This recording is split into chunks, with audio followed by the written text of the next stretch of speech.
바티칸 지하 대리석 바닥 아래에 시간을 볼 수 있는 기계가 있어서 바티칸이 십자가에 못 박힌 예수를 지켜볼 수 있다고 말하면 어떨까요? 그리고 만약 교회가 이미 우리만이 우주에 존재하는 것이 아니라는 증거를 갖고 있지만 신의 계획 안에서 외계인을 어떻게 설명할지 결정할 때까지 그 사실을 밝히지 않는다면요? 바티칸은 단순히 가톨릭 신앙의 중심지가 아니에요. 이곳은 인류 역사상 가장 충격적인 비밀들이 숨겨져 있는 곳이기도 하죠. 오늘 저는 바티칸이 여러분이 절대 듣지 않기를 바라는 20가지 폭발적인 진실들을 공개할게요. 1. 바티칸에는 타임머신이 있다. 바티칸 역사에서 가장 기이한 주장인 크로노바이저라는 타임머신의 존재에 대해 이야기하며 시작해볼까요? 전설에 따르면 베네딕토의 수도승이었던 펠레그리노 에르네트 신부가 1960년대의 과거를 들여다보고 역사적인 사건들을 정확히 기록할 수 있는 장치를 발명했다고 해요. 에르네트 신부는 바티칸 사제인 프랑수아 브루네 신부에게 이 사실을 털어놓으며 전직 나치 과학자를 포함한 12명의 과학자 팀을 꾸려 이 크로노바이저를 만들었다고 주장했죠. 안테나, 음극선, 특수 금속으로 만들어진 이 장치는 다양한 파장의 빛과 소리를 포착하여 역사를 직접 볼 수 있게 해주었다고 해요. 에르네트 신부는 이 기계가 기독교 역사에서 중요한 순간들을 목격하는 데 사용되었다고 주장했어요. 심지어 그들은 십자가에 못 박힌 예수님의 사진이라고 주장하는 것을 공개하기도 했지만 전문가들은 곧 이것이 사실 이탈리아 콜레발렌차의 자비로운 사랑의 성소에 있는 한 조각상을 재현한 것임을 밝혀냈어요. 이로 인해 비평가들은 의문을 제기했죠. 만약 그런 장치가 정말 존재한다면 인류를 변화시킬 발견을 공개하지 않고 왜 숨기는 걸까? 그리고 만약 증거가 조작된 것이라면 왜 이렇게 쉽게 반박될 수 있는 것을 사용했을까? 크로노바이저 이야기는 바티칸이 신앙에 대한 도전에 맞서 불확실성을 인정하기보다는 믿음을 강화하는 정교한 이야기들을 어떻게 받아들이는지 보여줍니다. 이 외계 생명체의 증거. 외계 생명체에 대한 바티칸의 입장은 신학적으로 복잡한 문제예요. 외계인의 발견은 창조와 신의 계획에서 인류의 특별한 위치에 대한 기독교 교리에 도전할 수 있기 때문이죠. 하지만 일부 사람들은 바티칸이 이미 증거를 가지고 있으며 혼란을 막기 위해 이를 숨기고 있다고 믿고 있어요. 이러한 우려는 충분히 이해할 만해요. 성경의 창조 이야기는 지구를 중심으로 하고 있어서 신이 외계인을 창조했는가? 그들에게 영혼이 있는가? 그리스도의 희생이 그들에게도 적용되는가? 와 같은 질문들이 남겨지죠. 바티칸 전문가들은 교회가 외계인 접촉에 대한 증거를 교리 안에 포함시킬 방법을 찾을 때까지 미루고 있을 수 있다고 주장해요. 역사적으로 볼 때 교회는 지동설을 결국 수용하고 진화를 받아들이는 등 혼란스러운 지식에 적응해왔어요. 바티칸은 심지어 카스텔 간돌포와 애리조나에 있는 바티칸 첨단 기술 망원경에 시설을 갖춘 바티칸 천문대를 운영하고 있으며 그곳의 천문학자들은 외계 생명체가 반드시 가톨릭 교리와 충돌하는 것은 아니라고 말하기도 했어요. 그럼에도 불구하고 음모론자들은 이러한 개방성이 더 깊은 비밀을 감추고 있다고 주장하며 교회의 오랜 비밀 유지 역사를 지적합니다. 증거가 존재하든 아니든 바티칸의 조심스러운 입장은 최소한 가능성에 대비하고 있음을 시사해요. 3. 바티칸 지하의 네크로폴리스. 성베드로 대성당 아래에는 고고학적으로 가장 중요한 발견 중 하나인 고대 로마 네크로폴리스가 있어요. 이곳은 1940년대에 교황 비오 12세의 명령으로 발굴되었죠. 이 지하에 죽은 자들의 도시는 이교도와 기독교인들의 무덤, 영묘, 그리고 로마 제국 시대에 풍부하게 장식된 석관들로 이루어진 거대한 네트워크를 드러냈어요.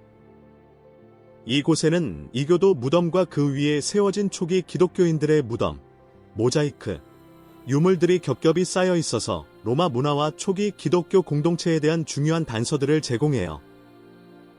이 유적지의 중심에는 바티칸이 첫 번째 교황으로 여겨지는 사도 성베드로의 무덤이라고 밝힌 곳이 있어요.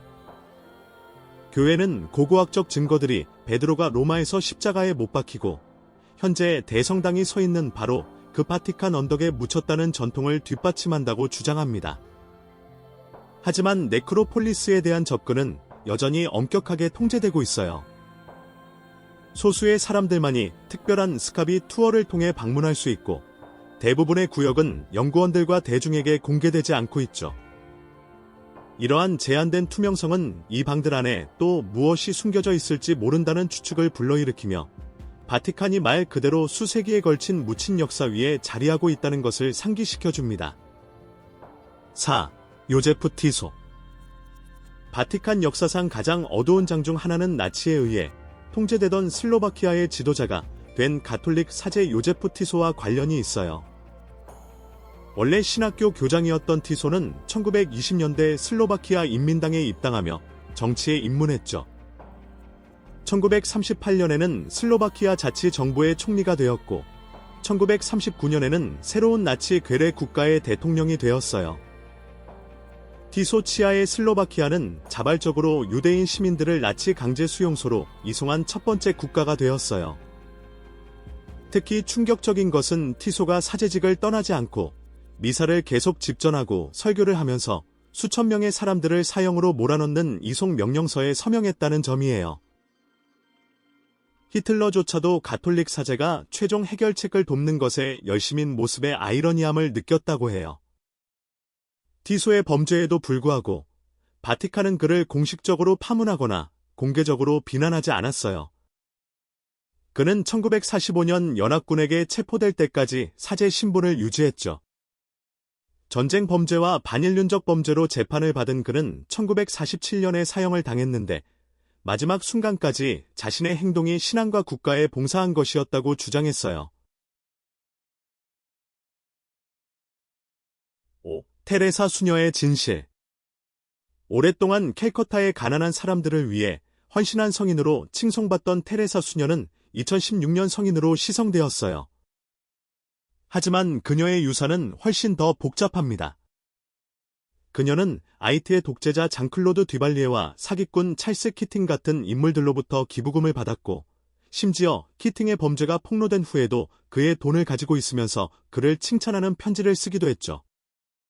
한편 그녀의 호스피스 시설들은 과밀, 열악한 위생, 그리고 의료 서비스 부족으로 악명이 높았어요. 그녀는 또한 죽어가는 환자들의 의사와 상관없이 그들의 종교를 무시하고 세례를 주기도 했어요. 나중에는 아동학대로 유죄 판결을 받은 도널드 맥과이어 신부를 옹호하기도 했고요. 가장 충격적인 것은 수십 년 동안 그녀가 깊은 영적 암흑기를 겪었다고 고백한 개인적인 편지들이에요. 그녀는 신의 존재를 더 이상 느끼지 못했고 신앙을 잃었을까봐 두려워했다고 고백했지만 계속해서 헌신과 믿음을 설교했어요. 바티칸은 그녀의 이러한 의심을 알았음에도 불구하고 그녀의 사적인 고뇌가 다른 이야기를 들려주고 있다는 것을 알면서도 그녀를 흔들리지 않는 믿음의 모범으로 내세우며 시성했죠. 이 영상이 마음에 드셨다면 꼭 구독과 알림 설정을 눌러서 다음 에피소드를 놓치지 마세요. 친구들과 공유하는 것도 잊지 마시고요. 채널에 큰 도움이 되고 앞으로도 더 멋진 콘텐츠를 계속해서 가져올게요. 1929년 라테란 조약.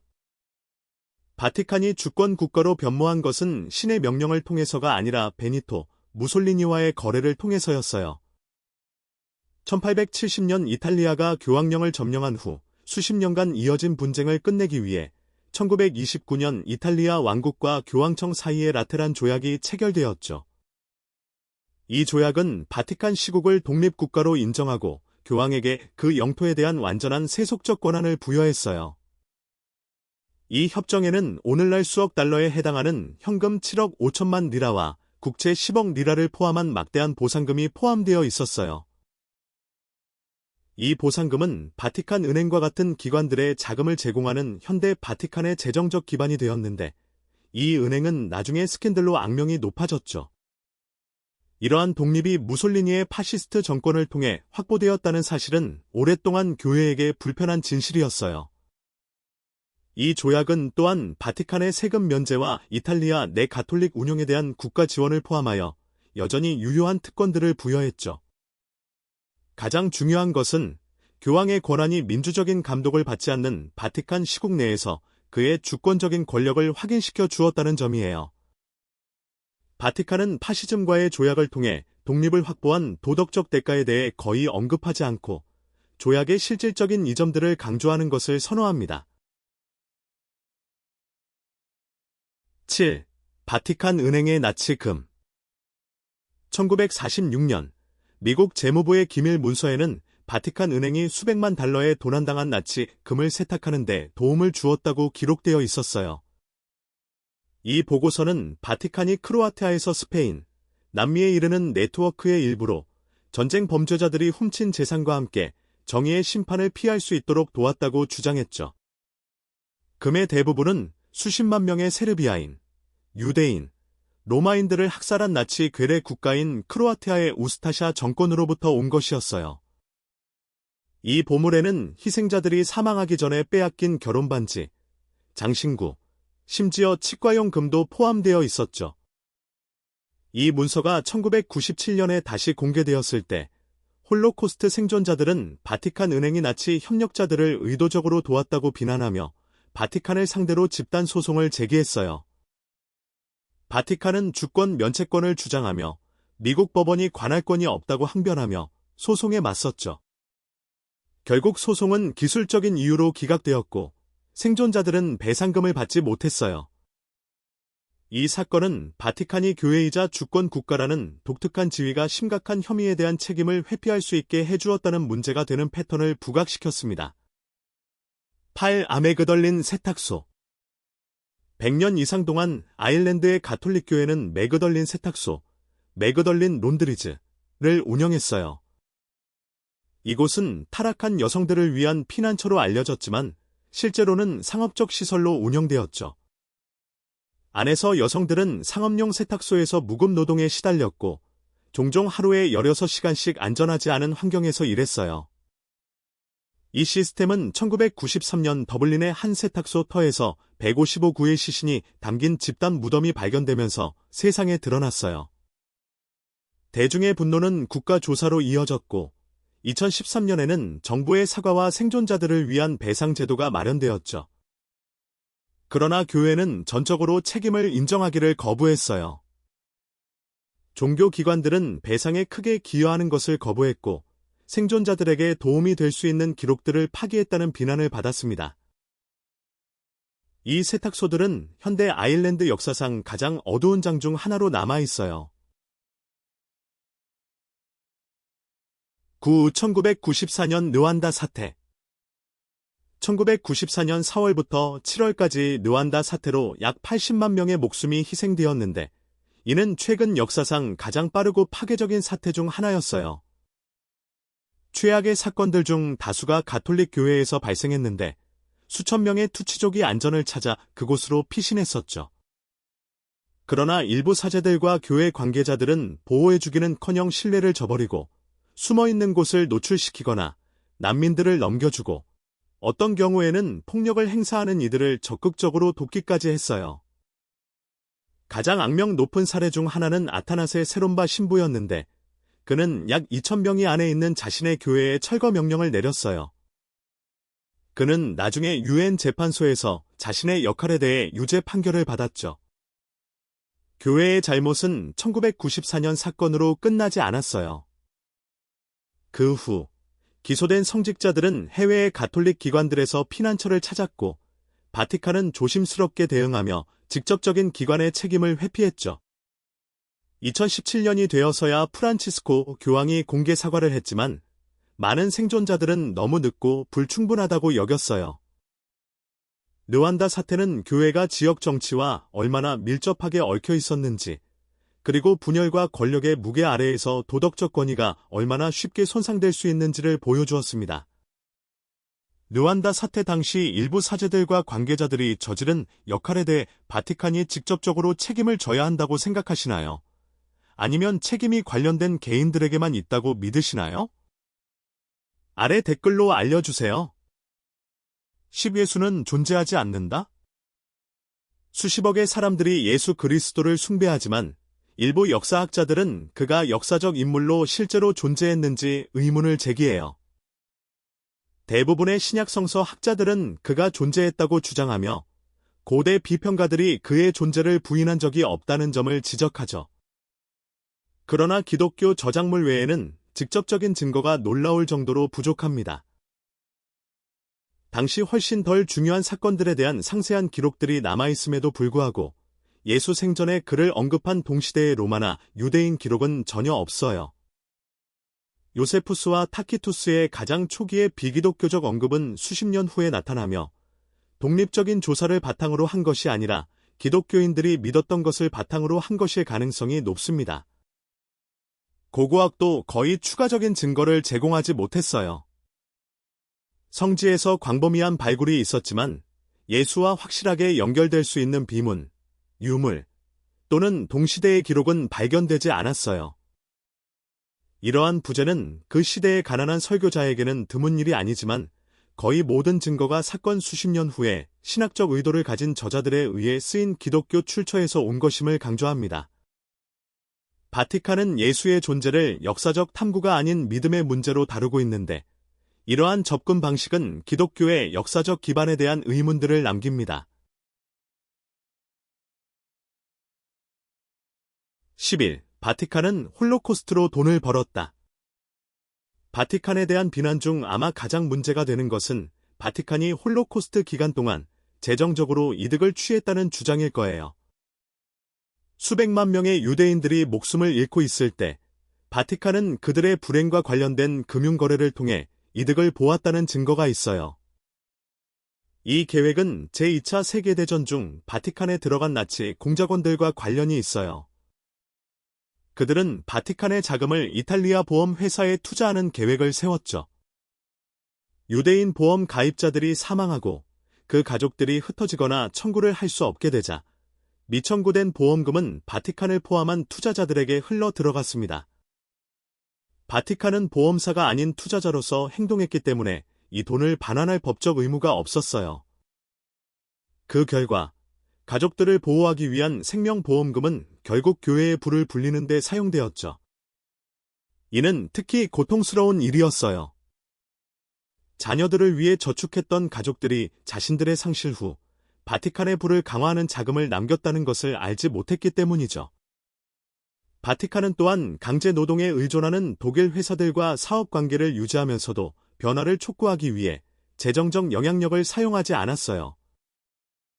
홀로코스트 기간 동안 교회의 수장이었던 교황 비오 12세는 그의 침묵에 대해 오랫동안 비판을 받아왔죠.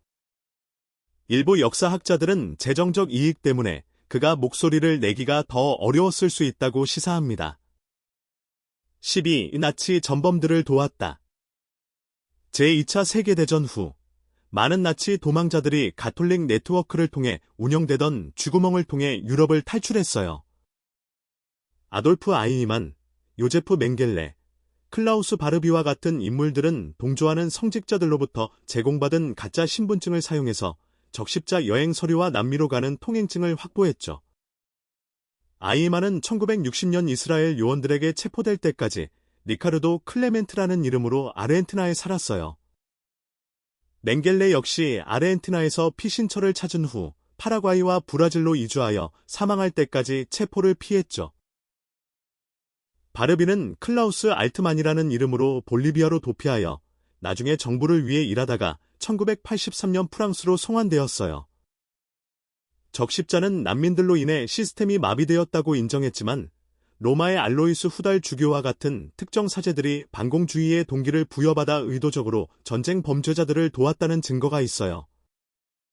바티칸이 모든 기록을 공개한 적은 없지만 연구에 따르면 교회 관계자들이 역사상 가장 악명 높은 범죄자들 중 다수가 정의의 심판을 피하도록 돕는 데 중요한 역할을 했다고 합니다. 13. 바티리크스 2.0 첫 번째 바티리크스 스캔들 이후 바티칸은 2015년 바티리크스 2.0분으로 다시 한번 흔들렸어요. 이는 재정관리 부실과 교황청 내의 깊은 라이벌 관계를 폭로했죠. 중심에는 프란치스코 교황의 재정개혁위원회에 임명된 홍보 컨설턴트 프란체스카 임마콜라타 차우키와 그 위원회의 비서였던 몬시뇰 루초 앙헬 바에오 발다가 있었어요. 위원회에서 유출된 기밀 문서들은 관계자들의 호화로운 지출과 개혁에 대한 저항을 드러냈어요.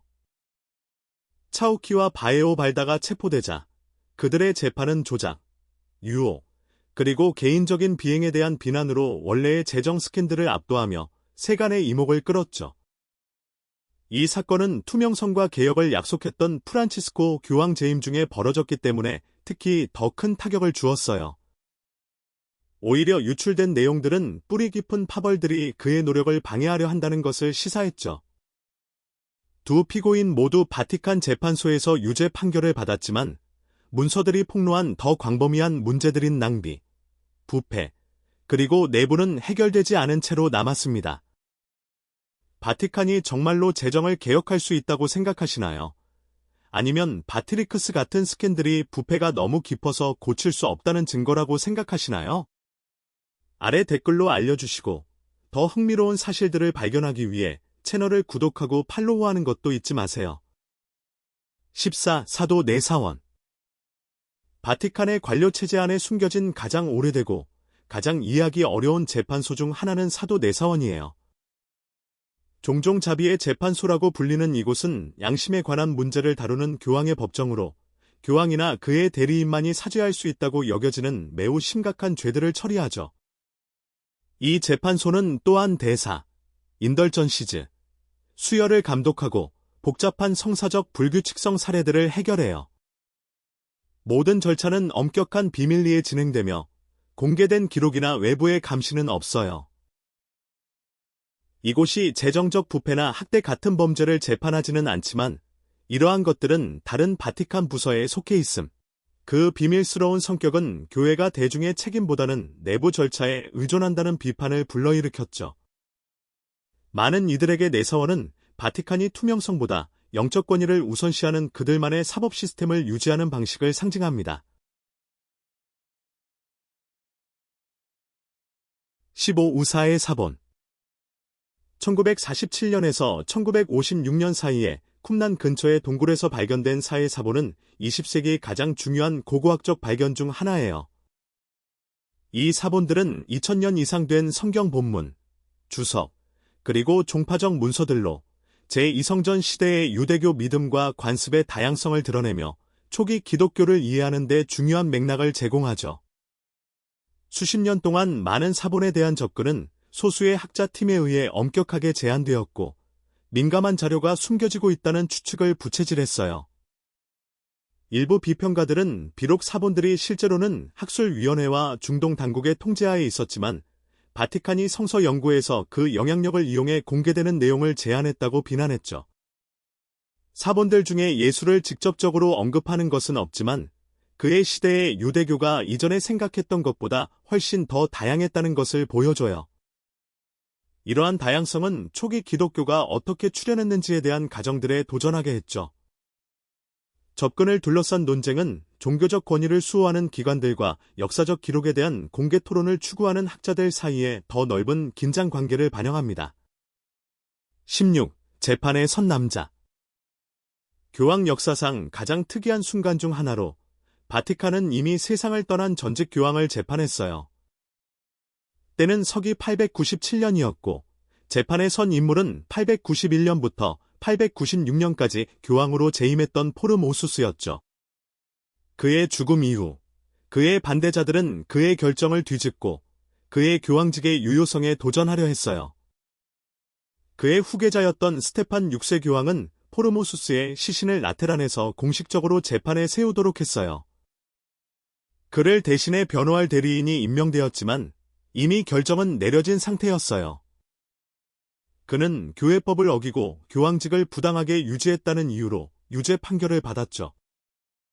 결과적으로 그의 교황 직권의 상징들은 제거되었고 그의 유해는 먼저 단순한 무덤으로 옮겨졌다가 나중에는 테베레 강으로 던져졌습니다. 나중에 시체회의, 커데버 시너드 라고 불린 이 사건은 로마에서 큰 충격을 불러일으켰어요. 스테판 6세는 곧 그의 지위를 잃었고 이후의 교황들은 거듭해서 이 판결을 뒤집으면서 수년간의 불확실성을 초래했죠. 이 사건은 이 격동의 시기에 정치가와 경쟁이 교황직에 얼마나 큰 영향을 미칠 수 있었는지를 보여줍니다. 17. 돈 세탁과 탈세. 공식적으로 종교사업연구소인 바티칸 은행은 수십 년 동안 스캔들에 시달려왔으며 비평가들은 이곳을 부패와 돈 세탁의 피난처라고 불렀어요. 2010년대 초 이탈리아 검찰은 의심스러운 자금 이체에 대해 은행을 조사했고 조직범죄와 부패한 정치인들이 그 비밀성을 악용하고 있다는 우려를 낳았죠. 2013년 프란치스코 교황이 개혁을 추진할 당시 종교사업연구소는 집중적인 감시를 받고 있었어요. 허술한 감독으로 인해 탈세부터 마피아와 연관된 활동에 이르는 불법 자금이 바티칸 계좌를 통해 흘러들어갔고 이 도시 국가의 주권적 지위로 보호받았다는 보고서가 있었죠. 비밀스럽다는 은행의 평판은 규제 당국으로부터 돈을 숨기려는 사람들에게 매력적으로 작용했어요. 이 스캔들은 고위 관리들의 해고를 강제했고 감사와 국제기준 준수를 포함한 새로운 투명성 조치로 이어졌습니다. 그러나 많은 관찰자들은 개혁이 오랜 기간 남용을 허용했던 문화를 해결하기보다는 증상을 다루는 데 그쳤다고 주장했어요. 비평가들에게 바티칸이 기록에 대한 접근을 제한하면서 주권을 주장하는 습관은 완전한 책임보다 자율성을 보호하는 것을 선호한다는 것을 보여줍니다. 바티칸 은행의 개혁이 투명성을 향한 진정한 발걸음이었다고 생각하시나요? 아니면 진짜 문제들을 숨기면서 명성을 보호하기 위한 방법이었다고 생각하시나요? 아래 댓글로 알려주세요. 18. 파티마의 비밀. 2007년 포르투갈 파티마의 세 양측의 아이들인 루시아 두스 산토스와 그녀의 사촌 프란시스코, 자킨타 마르토는 5월부터 10월까지 매달 13일에 성모 마리아를 보았다고 주장했어요. 마리아의 메시지들은 기도, 참회, 그리고 미래에 대한 경고를 강조했죠. 마지막 발현이었던 10월 13일, 수만 명의 사람들이 모였고 많은 이들이 태양의 기적을 목격했다고 보고했어요. 태양이 몇 분 동안 회전하고 색깔이 변하며 이상하게 움직였다고 묘사했죠. 어떤 천문대도 특이한 태양 활동을 기록하지 않았고 과학자들은 태양을 응시하는 것이 움직임과 색깔의 착시를 일으킬 수 있다고 지적합니다. 그럼에도 불구하고 바티칸은 2010년에 이 발현들을 승인했고 나중에 파티마의 비밀을 세계 대전, 공산주의, 심지어 1981년 교황 요한 바오로 2세에 대한 암살 시도와 관련된 예언으로 해석했어요. 지지자들은 파티마를 진정한 기적으로 여기는 반면 비평가들은 예언들이 모호했고 나중에 해석된 것이라고 주장해요. 이 사건은 가장 유명한 현대 성모 발현 중 하나로 남아있으며 교회가 개인적인 환상을 더 넓은 영적, 정치적 주제와 어떻게 연결하는지를 보여주는 강력한 예시입니다.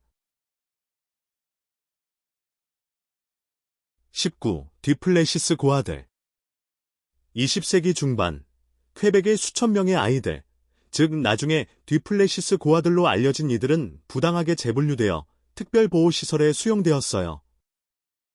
모리스 뒤플레시스 수상 아래 병원이 더 많은 정부 지원금을 받기 때문에 많은 가톨릭 교회가 운영하는 고아원들은 건강한 아이들을 전문적인 치료가 필요한 아이들로 재분류했죠. 2만 명으로 추정되는 아이들이 영향을 받았어요.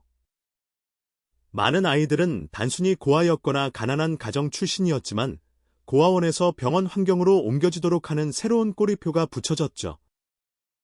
어떤 경우에는 고아원이 지원금 제도를 이용하기 위해 거의 하룻밤 사이에 병원으로 바뀌기도 했습니다. 이 시설들 안에서의 삶은 매우 어려웠어요. 아이들은 종종 학교 교육이나 적절한 지원 없이 오랜 시간 일해야 했고, 많은 이들이 그 경험으로 인해 평생의 상처를 안고 살았죠. 수십 년 후, 생존자들은 목소리를 내며 교회와 국가가 그들의 희생을 통해 이득을 얻었다는 것을 폭로했어요. 퀘벡 정부는 결국 부당함을 인정하고 제한적인 배상을 제안했지만 가톨릭 교회는 대부분 책임을 회피했습니다. 20. 교회는 유대인 아이들을 돌려주기를 거부했다. 제2차 세계대전 후 가톨릭 기관들에서 살아남은 많은 유대인 아이들은 새로운 투쟁에 직면했어요.